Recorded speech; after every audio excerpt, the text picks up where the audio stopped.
কুলিল্লাহুম্মা মালিকাল মুলক তুতিল মুলকা মান তাশা ওয়া তানজিউল মুলকা মিম্মান তাশা ওয়া তুইজ্জু মান তাশা ওয়া তুযিল্লু মান তাশা বিয়াদিকাল খায়র ইন্নাকা আলা কুল্লি শাইইন কাদির। রব্বে কারীম বলেন, শোনো, এই পৃথিবী কুল কায়নাতের মালিকানা আমার হাতে। লাফায়ও না, লাফায়ও না, কখন কি হয়ে যায় তুমি বুঝবা না, কারণ সব কিছু আমার হাতে। বিয়াদিকাল খায়র, সমস্ত রাজত্ব আমার হাতে। আমি যাকে চাই ইজ্জত দান করি, যাকে চাই ইজ্জতের আসন থেকে লাথি দিয়া নামায়। কার হাতে? কার হাতে? তাবারাকাল্লাযী বিয়াদিহিল মুলক। মুলক শব্দ ব্যবহার করছেন আল্লাহ তাআলা। মুলক মানে রাজত্ব, ক্ষমতা। আল্লাহ তাআলা বলেন তাবারাকাল্লাযী বিয়াদিহিল মুলক। ওই সত্তা, পবিত্রময় সত্তার কসম, সারা পৃথিবীর রাজত্ব আমার হাতে, আমার হাতে। বিয়াদিহিল খায়র, সমস্ত কল্যাণগুলো আমার হাতে। তাবারাকাল্লাযী বিয়াদিহিল মুলক, পুরা রাজত্ব আমার হাতে। আমি যাকে চাই ইজ্জত দান করি, যাকে চাই ইজ্জতের জায়গা থেকে জিল্লতির জায়গায় রূপান্তরিত করে। আমি খুব এই ছেলেদেরকে বলতেছিলাম, উলামায়ে কেরামের সামনেও বলতেছিলাম, আহারে, এই যে আইন মন্ত্রীরে ধরছে, অসহায়ের মতো দাঁড়ায় আছে। মেরে ভাই, বুঝা দরকার, আমাদের শিক্ষা নেওয়া দরকার। 7 দিন আগে যাদের কথায় আইন পরিবর্তন হইত, 7 দিন আগে যাদের কথায় মানুষের হাতে হ্যান্ডকাপ, পায়ে বেরি পড়তো, 7 দিনের ডিফারেন্সে হাতে হ্যান্ডকাপ নিয়ে যাইতেছে। নির্লজ্জ কথা হইল এটা। আকাবিরে আসলাফ উলামায়ে কেরামকে যখন ধইরা ধইরা নিয়ে গেছে, মানুষ পানির বোতলটা হুজুরের জন্য আগায় দিছে, হযরত একটু পানি পান করেন, হযরত এই বিস্কিটটা আপনি খায়েন। জেলখানার গেটের কথা বলছি, আদালতের প্রাঙ্গণের কথা বলছি। এত সমালোচনা, হযরতের বিরুদ্ধে কি না হইছে, পায়ে বেরি পড়ায় আল্লামা মামুনুল হক সাহেব হুজুরকে নিয়ে গেছে। এরপরেও মানুষ মহাব্বতে একটা ছবি তোলার জন্য হযরতের পাশে দাঁড়ায়া এমনে দেখছি একটা ছেলে চিৎকার করে বলছে, হযরত আমার জন্য দোয়া করেন। এটা ইজ্জত। আর আইন মন্ত্রীরে একটা ছেলে ডিম ছিঁড়া মারছে। কত নির্লজ্জতা, কত আক্রোশ থাকলে আইনের আওতায় সে, এরপরেও তার গায়ের ভিতরে ডিম ছিঁড়া মারছে। মেরে ভাই, ইজ্জত দেনে ওয়ালা আল্লাহ তাআলা, ইজ্জত দেনে ওয়ালা আল্লাহ তাআলা। ইজ্জত থেকে নামায়া দিবেন তিনিও আল্লাহ তাআলা। আমি যদি মানুষের রক্ষক হয়ে ভক্ষক হয়ে যাই, আল্লাহ তাআলা আমাকে পাকড়াও করবেন। এখান থেকে ছাড় পাওয়ার কোনো সুযোগ নাই। সময়ের ব্যবধানে, সময়ের ব্যবধান। আল্লাহ জাল্লা শানুহু আমাদেরকে বুঝার তৌফিক দান করেন। এজন্য এই যে আমরা এক এক ভাবে চিল্লাই, এই কথা বুঝানোর জন্য ইসলাম জিন্দা হয়ে গেলে মানুষ নিরাপত্তা পাবে। ইসলাম জিন্দা হয়ে গেলে মানুষ নিরাপদে রাত্রি যাপন করতে পারবে। ইসলাম জিন্দা হয়ে গেলে শাসককে আর শোষণ করবে কে? শাসককে, জনগণকে কোনো তফাৎ থাকবে না, কোনো তফাৎ থাকবে না।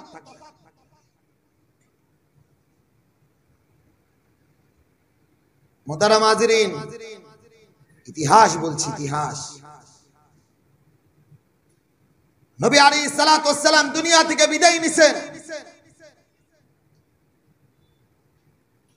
সাইয়েদনা আবু বকর রাদিয়াল্লাহু তাআলা আনহু খিলাফতের মসনদে বসা, খলিফাতুল মুসলিমিন। সাইয়েদনা আবু বকর রাদিয়াল্লাহু তাআলা আনহু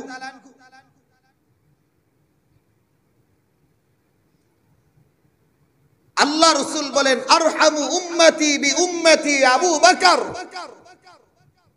প্রত্যেক জুমায় প্রত্যেক মসজিদ থেকে সানি খুতবায় এই শব্দটা আগে ব্যবহার করে, আরহামু উম্মতি বি উম্মতি আবু বকর।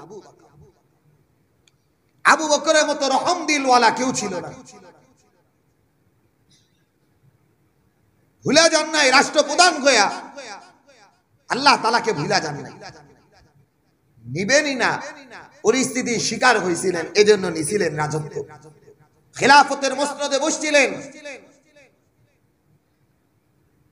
নবী আলাইহিস সালাতু ওয়াস সালাম দুনিয়া থেকে চলে যাওয়ার পরে 2 বছর 10 মাস 10 দিন খেলাফতের মসনদে বসা ছিলেন সাইয়েদনা আবু বকর। অল্প সময়, কিন্তু এই অল্প সময়ের ভিতরে সম্পদ উপার্জন করবেন অনেক দূরের ব্যাপার। সম্পদ, মানুষের সম্পদের দিকে তাকাবেন তো অনেক দূরের ব্যাপার। উনি যেদিন দুনিয়া থেকে বিদায় নেন, বিদায় নেওয়ার আগে আম্মা জান আয়েশা সিদ্দিকা রাদিয়াল্লাহু তাআলা আনহাকে যায় বলছেন, আম্মা জান আয়েশা সিদ্দিকা তো আবু বকরের মেয়ে। আবু বকর রাদিয়াল্লাহু তাআলা 2 মেয়ে ছিলেন, এক হলো আসমা রাদিয়াল্লাহু তাআলা আনহা, আম্মা জান আয়েশা সিদ্দিকা রাদিয়াল্লাহু তাআলা আনহা। মেরে যায় কইছে, মারে আমার ওই ঘর ছাড়া তো কিছুই নাই। বলে হ্যাঁ বাবা। বলে আমি দুনিয়া থেকে বিদায় নিলে এই ঘরের মালিক তো তোমরা হবা, বাকি আমার দিলের একটা চাওয়া। বলে কি চাওয়া বাবা? বলে আমি চাই দুনিয়া থেকে বিদায় নেওয়ার আগে এই ঘরটাও গরিব দুঃখীকে দান করে যান। বলে বাবা আপনার তো আছে এই ঘরটা, এটাও গরিব দুঃখীরে দিবেন? বলে হ্যাঁ এটা দিতে চাই, যেন রব্বে কারিমের সামনে দাঁড়ায় বলতে পারি আল্লাহ আপনি তো আমারে উম্মার খলিফা বানাইছিলেন, উম্মার শাসক বানাইছিলেন, আমার দ্বারা মনে হয় কোনো খিয়ানত হয়ে গেছে, আমি এমন অবস্থায় দুনিয়া থেকে বিদায় নিতে চাই, আমার হাতে কোনো সম্পদ থাকবে না। রব্বে কারিম বলবেন যা আবু বকর তুই তো দুনিয়াতে মানুষের জন্য করছিস, যা আমিও তোরে মাফ করে। রাষ্ট্রপ্রধান আমার দেশের মতো না, বাংলাদেশের মতো ছোট রাষ্ট্র না।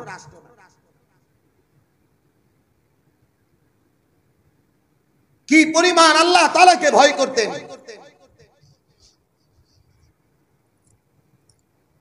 সাইয়েদনা হযরত আবু বকরের রুমে গেছেন ওমর রাদিয়াল্লাহু তাআলা আনহু, যায় দেখেন কিরে বিধবাদের একটা লিস্টে লাগান, কার কোন বিধবার কে বাজার করে দিবে, কে কার খোঁজ রাখবে, রাষ্ট্রীয় লোক, এদের একটা তালিকা দেওয়া আছে। একটা মহিলার তার কোনো তালিকা নেই।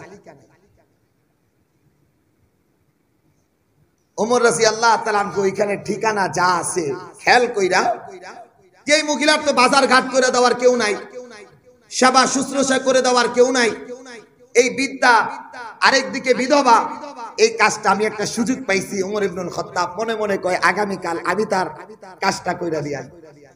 উনি তো বসে আছেন, ঠিক সকাল সূর্য ফজরের নামাজ পড়া ইশরাক পড়া ঘর থেকে বের হইছেন। ওই বৃদ্ধা মহিলার বাড়িতে যাওয়ার পরে যায় দেখেন বৃদ্ধা অন্ধ, একদিকে বৃদ্ধা আরেকদিকে অন্ধ আরেকদিকে বিধবা। যায় বলছে মা আপনার কি কাজ আছে? বলে আরে বাবা তুমি আসার আগে তো আরেকজন আইসা আমার কাজটা কইরা দিয়ে গেছে। আশ্চর্য ব্যাপার, এই সকালের সূচনা লগ্নে আপনার কাজ? বলে হ্যাঁ করে দিয়ে গেছে। খুঁজা পায় না। দ্বিতীয় দিন আবার আসছেন, আরেকটু আগে আইসা দেখে আবার বলছে মা আপনার কাজ বাকি আছে। বলে না আজকেও তো আর একজন আইসা কাজ করে দিয়েছে। ওমর ইবনুল খাত্তাবের দিলের ভিতরে এক বাড়ি লাগাইছে, কে এটা কাজ করে দিয়ে যায় এত সকালে? অপেক্ষা করতেছে, মসজিদে নববীতে অপেক্ষা করতেছেন ফজরের পরে। সকালবেলা দেখেন কেউ নাই।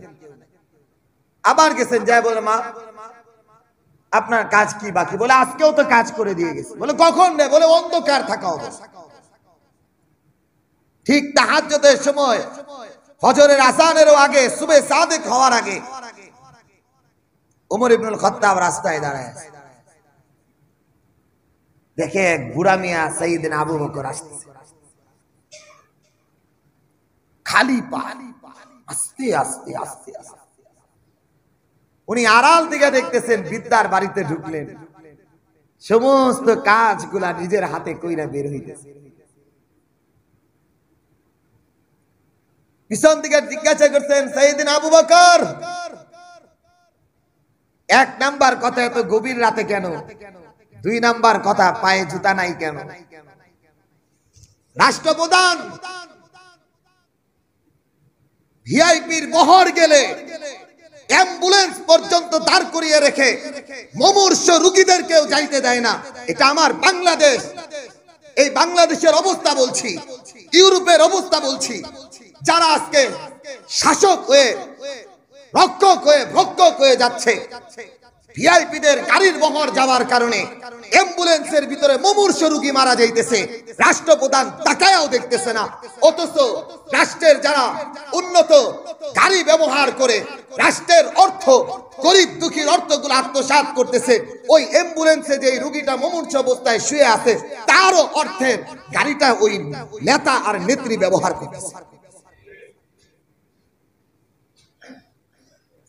1 ঘন্টা 1.5 ঘন্টা গাড়ির বহর আটকানো, ভিআইপি যাবে, মুমূর্ষু রোগী তাও যেতে পারছে। এর চেয়ে বড় দুঃখজনক মুসলমান দেশের এটা হতে পারে না।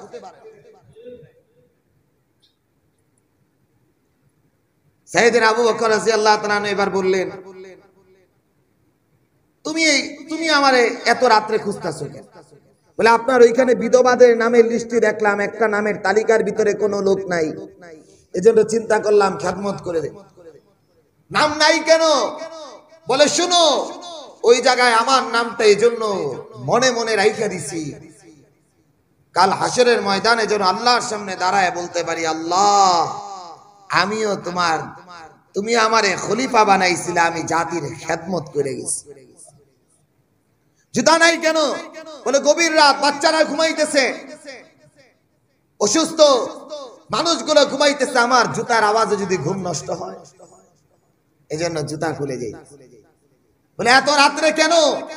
বলে, এজন্য মানুষ যেন আমাকে না দেখে, আমার এই কাজ যেন দেখে আমাকে বাহবা দিবে, এজন্য যেন না হয়।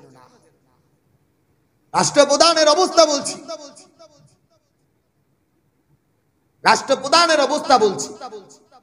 ও আমার যুবক ভাইরা, ও আমার যুবক ভাইরা, করোনা কালেও দেখছি, সাম্প্রতিক সময়ও অনেক সময় দেখি, একজন মানুষকে একটা পানির বোতল দিবে, সেলফি তুলতে হয়, ছবি তুলতে হয়, তারপরে পানির বোতলটা দিতে হয়।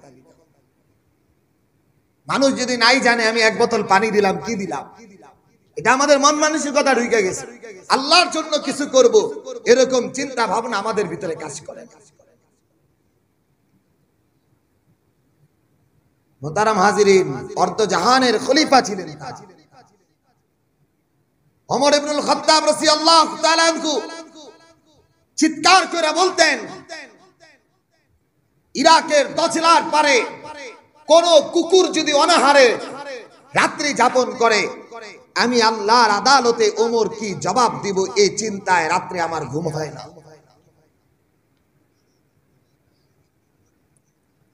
অথচ মুহতারাম হাজিরিন, অনায়াসেই পিলখানা হত্যা মামলা হয়ে গেল, পিলখানার হত্যা হয়ে গেল। রাষ্ট্রের প্রধান তারাও নিশ্চুপ, যারা কথা বলবেন তারাও চুপ, ভয়ে কথা বলতে পারে না। হেফাজতে ইসলামের রাতের বেলা শত শত উলামায়ে কেরামকে হত্যা করে কোথায় ফেললো সবাই দেখতেছে, জাতির সামনে উন্মুক্ত, কেউ কিছু বলতে পারে নাই। এরপরেও রাজনৈতিক নেতৃবর্গ তারা বলে যে আমাদের দোষটা কি? এইগুলো করার পরেও যদি আপনারা দোষ না দেখেন, আপনাদের চেয়ে ভালো মানুষ তার পৃথিবীতে কেউ নাই। বলেন বলেন, এই অপরাধ করার পরেও যদি আপনি দোষ না দেখেন, তাহলে তো আপনাদের চাইতে ভালো মানুষ আর কেউ নাই। কোনো দোষ নাই। একটা স্বাধীন রাষ্ট্রে আইনকে বুড়া আঙ্গুল দেখায়া আয়না ঘর তৈরি করা এর চাইতে বড় অপরাধ আর কিছু হইতে পারে না। অসহায় মানুষকে আপনি আইনের আওতায় না নিয়ে গুম করে এক অন্ধকার আচ্ছন্ন ঘরের মধ্যে রেখে দিবেন, আল্লাহর আদালতে কি জবাব দিবেন? আল্লাহর আদালত আপনি রেখে দেন, ওই মানুষটার বাচ্চার কাছে কি জবাব দিবেন? ওই মানুষটার বিবির কাছে আপনি কি জবাব দিবেন? ওই মানুষটার পরিবারের কাছে আপনি কি জবাব দিবেন? ওই মানুষটার মায়ের কাছে কি জবাব দিবেন? যেই মা 17 বছর 18 বছর একটা ছবিকে বুকে ধারণ করে চলতেছে, কি জবাব দিবেন আপনি আল্লাহ তাআলার কাছে?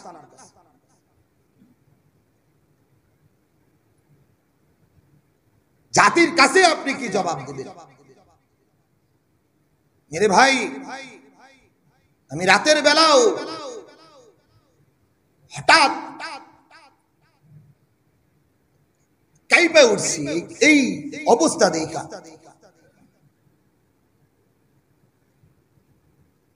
এই যে আয়না ঘরের ভিতরে রাখছিলেন ব্যারিস্টার আইমান সাহেব, আহারে কেউ তো কিছু জানে না, মনে করছে মারা গেছে।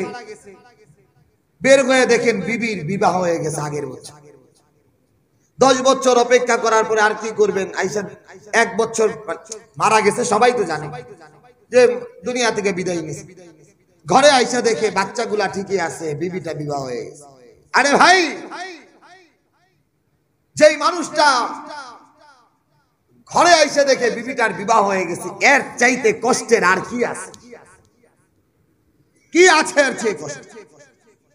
আল্লাহর আদালতে আপনি কি জবাব দিবেন? ওই মানুষটার জবাব, ওই মানুষটা বলছে এই কথাটা যে আমার মনে হইতেছিল ওই সময়টা যে আমার বিবি, যখন শুনলাম আমার বিবির বিবাহ হয়ে গেছে, আমি চিন্তা করতেছিলাম ওই আয়না ঘরটাই ভালো ছিল, মৃত্যুটাই ভালো ছিল। আল্লাহর আদালতে আপনি কি জবাব দিবেন? সন্তানদের থেকে বাবাকে বিচ্ছিন্ন করে রাখছেন, সন্তানদের থেকে পরিবার থেকে বাবাকে বিচ্ছিন্ন করে রাখছেন।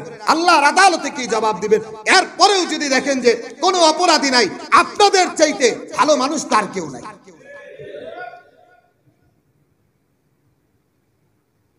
এগুলো থেকে আমাদের শিক্ষা নেওয়া দরকার। আল্লাহ জাল্লা শানুহু আমাদেরকে বুঝার তৌফিক দান করুন। ইন্নাদ দীনা ইনদাল্লাহিল ইসলাম, ইসলামের বাহিরে যাবেন শান্তি খুঁজে পাবেন না, ইসলামের বাহিরে যাবেন রাত্রে ঠিকমতো ঘুমাতে পারবেন না, ইসলামের বাহিরে যাবেন নিরাপত্তা পাবেন না। ইসলামের ভিতরে আসলে শাসকও এক কাঁধে কাঁধ মিলায়া রাস্তায় কাজ করে। নবী আলাইহিস সালাতু ওয়াস সালাম যেমনই ভাবে মসজিদের ইমাম ছিলেন, মসজিদে নববীর রাষ্ট্রপ্রধান ছিলেন, খন্দক যুদ্ধে সাহাবায়ে কিরাম ক্ষুধার যন্ত্রণায় পেটে পাথর বেঁধেছেন। সাইয়েদনা নবী আলাইহিস সালাতু ওয়াস সালামের কাছে এসে সাহাবায়ে কিরাম বলছেন, ওগো রাসূল, এই তো পেটে পাথর বাঁধা। নবী আলাইহিস সালাতু ওয়াস সালাম নিজের কাপড়টা উঠায়া দেখাইছে, দেখো তুমি তো একটা বাঁধছো, আমিও 2টা বাঁধছি। তোমার যেমন ক্ষুধার যন্ত্রণায় তুমি পেটে পাথর বাঁধছো, আমিও বাঁধছি। নবী আলাইহিস সালাতু ওয়াস সালাম নিজে খনন করছেন। কেন? এটা কোন ভেদাভেদ নাই, আমি মুসলমান, কোন ভেদাভেদ থাকবে না আরেক মুসলমান ভাইয়ের ভিতরে। আল্লাহ জাল্লা শানুহু আমাদেরকে বুঝার তৌফিক